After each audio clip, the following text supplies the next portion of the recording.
Namaskar. A warm welcome to World News and Indian Perspective on All India Radio. This is Gaurav Sharma and with me is Reshma Tiwari, bringing glimpses of the major developments of the day from across the globe. Over the next half an hour, we shall bring you the latest from the world of politics, economy, sports, entertainment and more. The headlines. India and the European Union conclude first round of negotiations for the India-EU trade and investment agreements. New Delhi terms comments on India by the US Commission on International Religious Freedom as biased and inaccurate. India's largest floating solar power plant of 100 megawatts fully operational.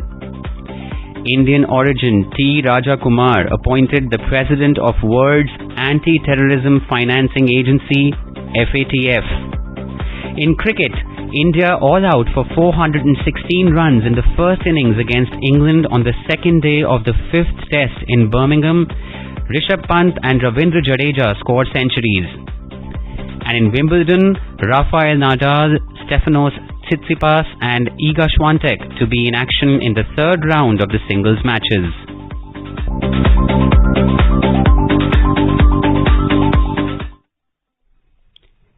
India and the European Union concluded the first round of negotiations for the India-EU trade and investment agreements in New Delhi last evening. The week-long negotiations were held in a hybrid fashion. During this round, 52 technical sessions covering 18 policy areas of free trade agreement and 7 sessions on investment protection and geographical indicators were held. The second round of negotiations is scheduled to take place in September next year at Brussels. The negotiations were launched by the Commerce and Industry Minister Piyush Goyal and the European Commission's Executive Vice President Valdis Dombrovskis at Brussels last month. India's bilateral trade with the European Union amounted to over $116 billion in 2021-22. Despite the global disruptions, the bilateral trade achieved an impressive annual growth of more than 43% in 2021-22. Currently, the European Union is India's second largest trading partner after the US and the second largest destination for Indian exports. The trade agreement with the European Union will help India in further expanding and diversifying its exports of goods and services. New Delhi today termed the comments on India by the US Commission on International Religious Freedom as biased and inaccurate. In reply to media queries, External Affairs Ministry spokesperson Arindam Bagchi said these comments reflect a severe lack of understanding of India and its constitutional framework, its plurality and its democratic ethos. He said, regrettably, USCIRF continues to misrepresent facts time and again in its statements and reports in pursuance of its motivated agenda. The spokesperson stressed that such actions only serve to strengthen concerns about the credibility and objectivity of the organization. Science and Technology Minister Dr. Jitendra Singh has called for promoting startups in carbon-neutral building construction and linking them with industry to help India achieve 500 gigawatts of non-fossil energy capacity by 2030. Dr. Singh said this during the Solar Decathlon India Awards ceremony in New Delhi, a joint Indo-US initiative to address the challenges of climate change. He urged real estate developers, industry and academia to find innovative and affordable solutions that adapt to India's climatic zones and reduce the risk to lives and property. The minister reiterated that Prime Minister Narendra Modi has extended full-fledged support to startups and called upon them to tackle challenges faced by the country, including the climate challenge. Dr. Singh said that India has laid out an ambitious plan to address climate change, one of the biggest challenges faced by the global community. At the recent COP26 meeting held in Glasgow, he said that the Prime Minister had presented the Panchamrit Plan, India's 5-point climate action agenda. The second round of Foreign Office consultations between India and Dominican Republic was held in Santo Domingo yesterday. The consultations review the entire gamut of bilateral relations including political, trade and investment, capacity building and cooperation in science and technology. Multilateral and regional issues including cooperation in UN, International Solar Alliance and Coalition for Disaster Resilient Infrastructure were also discussed. The Indian side was led by Secretary East Saurabh Kumar and the Dominican Republic by Ambassador Jose Giulio Gomez, Deputy Minister of Foreign Affairs. The Secretary East called on Foreign Minister Roberto Alvarez and exchanged views on strengthening bilateral relations. Both sides acknowledged the potential to further deepen relations, including expanding trade, which grew over 100% to reach $1 billion mark. India is the fourth largest trade partner of Dominican Republic. India's largest floating solar power project is now fully operational. The NTPC declared the commercial operation of the final part capacity of 20 megawatts out of the 100 megawatt Ramagundam floating solar PV project at Ramagundam in Telangana with effect from the 1st of July. With the operationalization of the 100 megawatt solar PV project at Ramagundam, the total commercial operation of the floating solar capacity in the southern region rose to 217 megawatts. Earlier, the NTPC declared the commercial operation of 92 megawatt floating solar at Kayamkulam in Kerala and the 25 megawatt floating solar at Simhadri in Andhra Pradesh. The 100 megawatt floating solar project at Ramagundam is endowed with advanced technology as well as environment-friendly features. Constructed with a financial implication of 423 crore rupees, the project spreads over 500 acres of its reservoir. An official release said that with the presence of floating solar panels, the evaporation rate from water bodies is reduced, thus helping in water conservation. Nearly 32.5 lakh cubic meters per year water evaporation can be avoided. The water body underneath the solar modules helps in maintaining their ambient temperature, thereby improving their efficiency and generation. India on Friday banned the single-use plastic following the clarion call made by Prime Minister Narendra Modi to free the country from plastic in 2022. The items covered under the ban include earbuds with plastic sticks for balloons, plastic flags, candy sticks, ice cream sticks, polystyrene, thermocol for decoration, plastic plates, plastic cups, plastic glasses and plastic cutlery. For the effective implementation, the central government will set up the national and state level control rooms for checking illegal manufacture, import, stocking, distribution, sale and use of banned single-use plastic for effective enforcement of ban. In today's Hotspot section, we bring you a discussion on ban on single-use plastic and its significance for Swachh Bharat. In conversation are Akshay Raut, former Director General of Swachh Bharat Mission, and Ashwini Srivastava, journalist.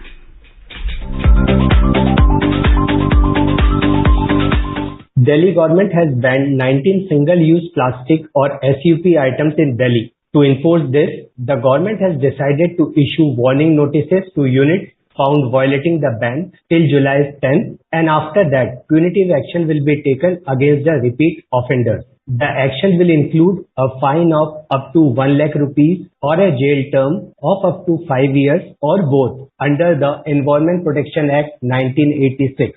The Delhi Pollution Control Committee, that is DPCC, had earlier issued strict directives to manufacturers, stockists, suppliers and distributors of SUP items to ensure zero inventory of the banned commodities, including packaging films and plastic cutlery by June 30th. This comes on August 12th last year. The Union Environment Ministry had issued a notification prohibiting the manufacture, import, stocking, distribution, sale and use of identified SUP commodities including polystyrene and expanded polystyrene from July 1, 2022. Now this ban has come into effect from Friday, that is July 1 in Delhi. Raut sir, how do you see this step by Delhi government, and more importantly, why this ban? Well, I think we should be clear that it's not only a state ban, it's a national ban. As you very rightly said, the Ministry of Environment has already notified it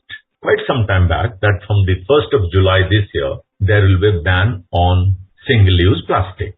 Of course, the states like Delhi and all other states have to individually also notify the ban. Not only that, it's very necessary and useful that the urban local bodies also separately notify the ban and enforce it. But let's leave this notification, the ban, for a moment on the side. Let's go to the very origin of the issue. Few months back, some researchers have found microplastics in human blood. Can you imagine? Microplastics in human blood. That shows the seriousness of the problem that encircles us. We as humanity have been breathing, drinking and eating plastic for a long time. That definitely doesn't tell greatly for the future of the world and for the future of our children. There is, would you believe, I think listeners may be surprised or shocked rather, that an accumulated pile of about 7 billion tons of plastic waste in the world. And to this, 300 million tons of plastic waste gets added every year. You know, we have plenty of ocean. The world is mostly constituted of water. And the total marine waste, out of that, 85% are plastics. And coming back to our country, for example, we add 95 lakh tons of plastic waste a year. We generate that. 40% of that is unattended.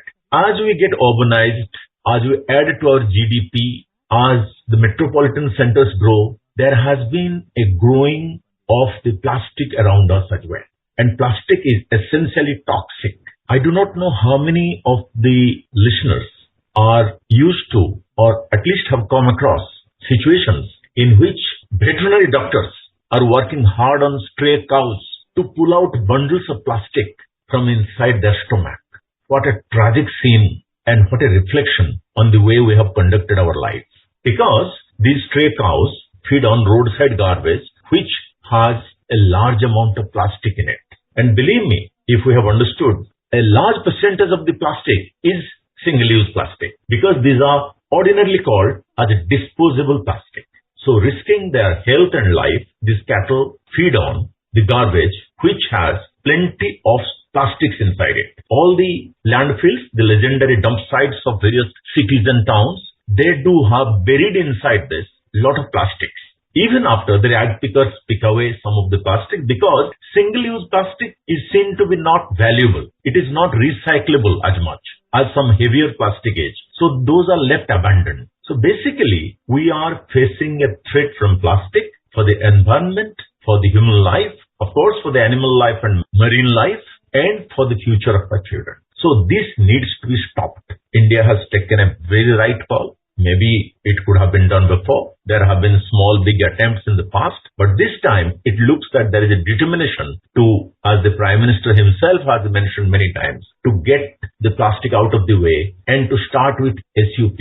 That is why the Indian government and also the state governments like Delhi and others have notified the plastic ban, which happened from 1st of July. Right. You highlighted very important data, sir. And to add to it, I would like to inform our listeners that Delhi generates 1,060 tons of plastic waste per day. And single-use plastic is estimated to be 5.6% or 56 kilogram per metric tons of the total solid waste in the capital. And that is huge. Raut sir, what are going to be the benefit of this ban to the people and to the environment, and how would this ban contribute towards Centre's initiative of Swachh Bharat Mission or Clean India Mission? It's a very important point because this ban cannot just happen in vacuum. There has to be structures, there has to be mechanism which will make this ban implemented on ground. For example, a quick disappointment for someone like you and me can be that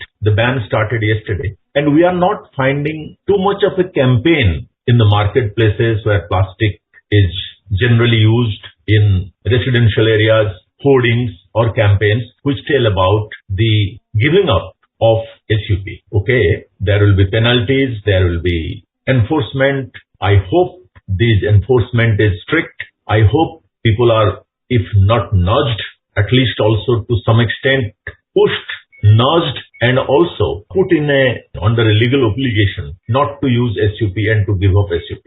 But it will require the campaign of the type of Swachh Bharat Mission because it is essentially to do with behavior change. Because it's not easy. For long many years, we all have been used to carry our little carry bags, little cups, little metal plates which are in plastic, the earbud, the Tetra Pak. These have become a part of our life, logistics, transportation, packaging, and everything. So we have to go for a change of behavior, like the Prime Minister was calling it freedom from SUP and has called for a people's movement against plastic. The Swachh Bharat mission, the success of it, if we are now in a situation in which we have largely an open defecation-free country, it is because it becomes people's movement. So also, this fight against SUP cannot succeed unless all the 6 lakh villages, all the 4,000 plus towns and cities, particularly the towns and cities, which contribute the maximum to SUP and plastic use, they become sensitive to give it up. And I'll just add one more thing here. The Swachh Bharat Mission Phase 1, as we have seen, from 2014 to say roughly end of 2019, was focused on giving people safe access to safe sanitation. Now, in the Phase 2, which is 2021-22 may runs till 25, the idea is to have good amount of solid and liquid waste management. In the context of urban centers, it is a good amount of solid waste management, within which the plastic waste management is a big task. That is why in various Swachh Sarvekshan of the Urban Swachh Bharat Mission or Safai Mitra Suraksha Challenge of the Swachh Bharat Mission Urban Phase 2 or the model ODF plus villages in the rural side, the plastic, treatment of the plastic, the dealing with the plastic, how it is reused or recycled or reduced, that itself is one of the criteria to judge the efficacy and to judge the efficiency and effectiveness of Swachh Bharat Mission Phase 2. Very rightly, because after the open defecation problem was handled, perhaps the next big thing that we have to handle, particularly in the urban landscape, is solid waste. That is why the big call for garbage-free cities by 25 has been given. When the Prime Minister launched the program on October 1 last year, the Swachh Bharat Mission Urban Phase 2, garbage-free cities was kept as the objective. But this cannot be done unless a very important and a toxic component of that is plastic, is eradicated. And the 1st of July, the ban on SUP is an important step in this direction. That's right. For the benefit of our listeners, I would like to highlight some of the banned SUP items, and they include earbuds, plastic sticks for balloons, flags, candy sticks, ice cream sticks,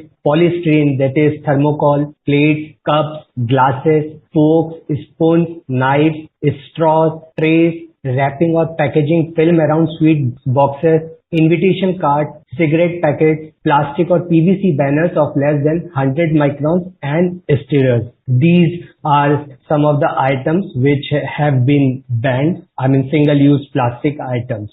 Sunil, just to tell you, it's not going to be comfortable for our 1 billion plus people. So they have to come forward with use of bamboo, cotton, wood, pottery, and any amount of innovation. And any amount of very small amounts of technology which have to come in to provide substitutes. And substitution is not going to be easy because is it available? Good substitute? Or second, is it cost effective? Is it easily and in scale available to the extent it was being used by various shops, retailers and various suppliers? That is going to be a challenge. But that should not deter us from giving up single-use plastic. We must quickly learn as users, consumers, we must quickly learn how to go into the alternatives. And once we go into it, it's not going to be difficult. It is just a way of living, actually. Once people started using the toilets, for example, in Swachh Bharat Mission plan, then they will not go out. Similarly, once people get used to using alternatives, but in the immediate, there will be a supply-demand situation regarding these alternatives. Raut sir, you explained in detail about the effects of SUP ban and the way forward. Thank you so much for talking to us. Thank you very much.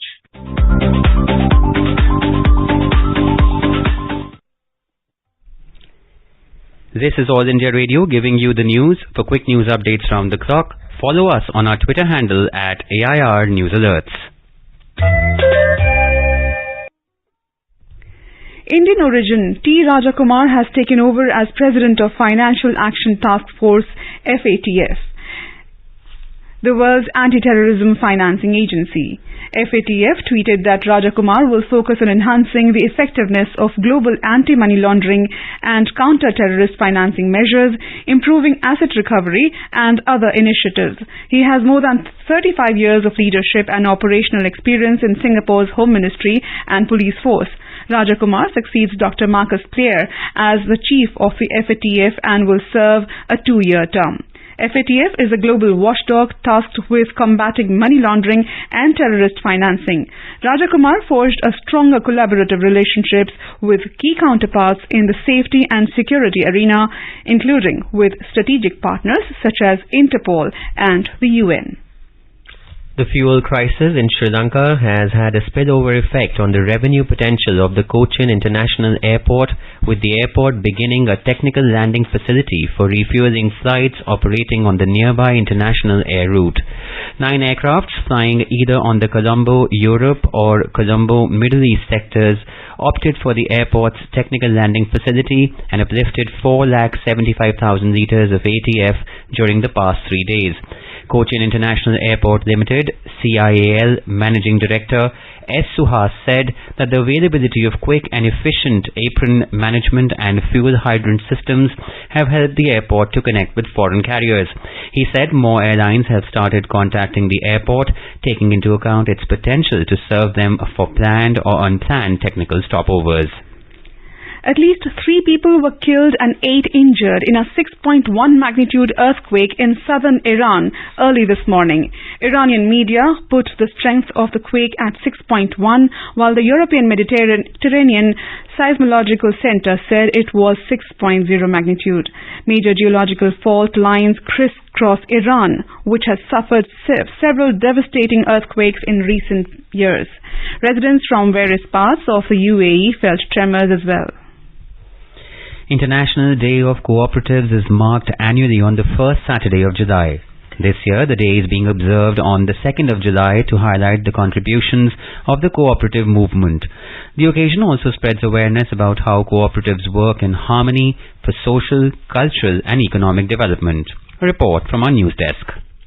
This year, all the cooperatives across the globe will be celebrating the International Day of Cooperatives under the theme of Cooperatives Build a Better World. The International Day of Cooperatives is commonly known as Co-ops Day, marked by cooperatives worldwide since 1923 and officially proclaimed by the United Nations General Assembly on the centenary of the ICA in 1995. The International Day of Cooperatives is celebrated annually on the first Saturday of July. The aim of Co-ops Day is to increase awareness of cooperatives and promote the movement's ideas of international solidarity, economic efficiency, equality and world peace. Since 1995, the ICA and the United Nations, through Committee for the Promotion and Advancement of Cooperatives, have jointly set the theme for the celebration of Co-ops Day. With Virendra Singh's report, Abhishek Mukhopadhyay from News Desk. Today is World Sports Journalists Day, which is also known as International Sports Journalists Day. It is celebrated every year on the 2nd of July. The day is observed to honor all sports journalists around the world and also to bring awareness about the sports journalism to the common people. A report. Sports journalism developed during the 19th century but was centered on elitist sports and was more focused on reporting the social context of sports events. In the 1920s, the profession began to take shape as newspapers dedicated more time and space to sports journalism. World Sports Journalist Day was first observed in 1994 when the International Sports Press Association decided to commemorate it in honors of its 70th anniversary. The 20th century witnessed a massive boom in the popularity of sports journalism. In 1880, only 0.4% of space was dedicated to sports in newspapers. This figure rose to 20% by the 1920s as newspapers began hiring reporters exclusively for sports coverage. Today, sports journalism utilizes not only print media but also radio, television, along with social media and the internet. Varghese PV, AR News, Delhi. In cricket, India were all out for 416 runs in their first innings against England on the second day of the rescheduled 5th Test match at Edgbaston in Birmingham. The visitors had resumed their first innings play from the overnight score of 338 runs for 7 wickets. Rishabh Pant and Ravindra Jadeja both scored centuries. Pant scored 146 runs of 111 balls, while Jadeja scored 104 of 194 balls. For England, James Anderson was the most successful bowler, who claimed 5 wickets. Earlier, the hosts won the toss and elected to field first. England was 77 for 3 in their first innings when reports last came in. The England versus India one-off test is the 5th test from last year's tour, which was postponed due to COVID-19. India lead the series 2-1. Last year, during England's tour in August-September, India was scheduled to play 5 tests against England. However, only 4 tests could take place and the 5th test was postponed. The Indian women's hockey team will face England in their opening match of the 15th edition of the FIH Women's Hockey World Cup at 8 p.m. Indian time tomorrow. The tournament is being co-hosted by Spain and the Netherlands. The 16 teams are participating in the tournament and have been divided into 4 pools of 4 teams each.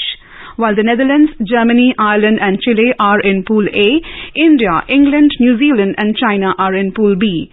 Argentina, Spain, Korea and Canada have been placed in Pool C, while Australia, Belgium, Japan and South Africa are in Pool D. In Wimbledon, Rafael Nadal, Stefanos Tsitsipas, Simona Halep and Katie Boulter will play their third-round singles matches today. Rafael Nadal will take on Lorenzo Sonego of Italy for a place in the last 16. The Spaniard, who is bidding to add the Wimbledon title to his Australian and French Open victories, defeated Lithuania's Richardas Berankis 6-4, 6-4, 4-6, 6-3 on Thursday. In another match, Alex de Minaur of Australia will compete against El Brody of Britain. Another Australian, Nick Kyrgios, will take on Stefanos Tsitsipas of Greece. Yesterday, India's ace Sania Mirza, who's making her final Wimbledon appearance, and Mate Pavic advanced to the second round of the mixed doubles event with a hard-fought win over David Vega Hernandez and Natella Salamidze. The Indo-Croatian duo won 6-4, 3-6, 7-6 in the first round match. And now let us take a look at the major developments around the world as reported in the foreign press. The Guardian reports that UK Foreign Office condemns Russian exploration of prisoners in Ukraine. The Globe and Mail writes Tanzania pushes ahead with controversial campaign to evict Maasai people. The Wall Street Journal reports that Eurozone inflation hits new high, pressuring European Central Bank to raise key rate more forcefully. The Financial Times writes, Erdogan raises Turkey's minimum wage for second time in 6 months. Japan Times reports that Japan eases travel advisory for 34 nations, including China and South Korea. The Sydney Morning Herald writes, Sydneysiders rally for abortion rights after Roe vs. Wade shock. South China Morning Post writes that the People's Liberation Army missile interceptor test seen as response to warning from Taipei. Arab News writes, United Arab Emirates sends 3 planes of medical aid to Afghanistan. And Al Jazeera writes that Ukraine asks Turkey to detain a Russian-flagged cargo ship. Before we end the news, a quick look at the headlines once again. India and the European Union conclude first round of negotiations for the India-EU trade and investment agreements. New Delhi terms comments on India by the US Commission on International Religious Freedom as biased and inaccurate. India's largest floating solar power plant of 100 megawatts fully operational. Indian origin T. Raja Kumar appointed the president of World's Anti-Terrorism Financing Agency, FATF. In cricket, India all out for 416 runs in the first innings against England on the second day of the 5th test in Birmingham. Rishabh Pant and Ravindra Jadeja scored centuries. And in Wimbledon, Rafael Nadal, Stefanos Tsitsipas and Iga Swiatek to be in action in the third round of the singles matches. And now before we end, let us listen to Mahatma Gandhi's favorite bhajan Vaishnav Jan by artists from Kenya.